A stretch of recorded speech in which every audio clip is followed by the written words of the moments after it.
Hi Vijay organic garden. இந்த வீடியோவில் நம்ம என்ன பார்க்க போகிறோம்னா சிலோன் பசலைக்கீரை பற்றி தாங்க பார்க்க போகிறோம். வாங்க வீடியோக்குள்ளே போகலாம். இதுதாங்க சிலோன் பசலைக்கீரை. இந்த பசலைக்கீரையில் பார்த்தீங்கன்னா 3-4 வகையான பசலைக்கீரை இருக்குங்க. அதில் இதுதாங்க சிலோன் பசலைக்கீரை. இந்த பசலைக்கீரையில் பார்த்தீங்கன்னா இரும்பு சத்து ரொம்ப அதிகங்க. இந்த பசலைக்கீரை நம்ம தொடர்ந்து எடுக்கிறதுனால ரத்த சோகைலாம் வராதுங்க.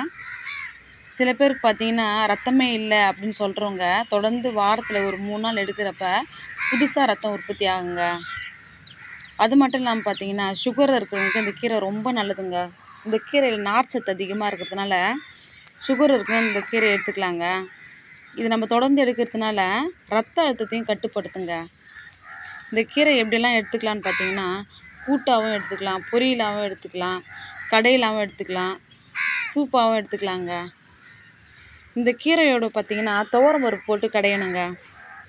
நம்ம பச்சை பயிறு போட்டு கடையிறப்ப இந்த கீரையோட தன்மை பார்த்திங்கன்னா வழவழப்பு தன்மை ரொம்ப ஜாஸ்தியாக இருக்குங்க. அதனால பார்த்திங்கன்னா துவரம் பருப்போடு சேர்த்து நம்ம கடைஞ்சிக்கலாங்க. ரொம்ப சூப்பராக இருக்குங்க. அதனுடைய பூக்கள் பாருங்கள், இந்த மாதிரி தாங்க இருக்கும். இதனுடைய கலர் பாருங்கள் எவ்வளோ அழகாக இருக்குன்னு. இந்த சிலோன் பசலைக்கீரையோட பூக்கள் இந்த மாதிரி தாங்க இருக்கும். இந்த பூக்களை வச்சு இது சிலோன் பசலைக்கீரை நம்ம தெரிஞ்சுக்கலாம். இது நம்ம சூப்பாக எப்படி எடுத்துக்கலான்னு பார்த்தீங்கன்னா ஒரு தக்காளி, ஒரு வெங்காயம், கொஞ்சம் இஞ்சி பூண்டு, மிளகு, சீரகம் இதெல்லாம் நல்லா இடித்து பார்த்திங்கன்னா தண்ணியில் போட்டு நல்லா ஒரு 10 நிமிஷம் நல்லா கொதிக்க விடணுங்க.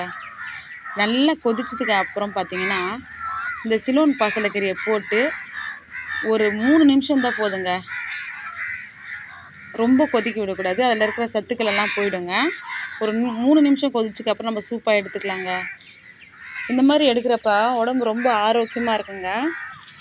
இதை நீங்களும் ட்ரை பண்ணி பாருங்கள். இந்த வீடியோ உங்களுக்கு பிடிச்சிருந்தா லைக் பண்ணுங்கள்.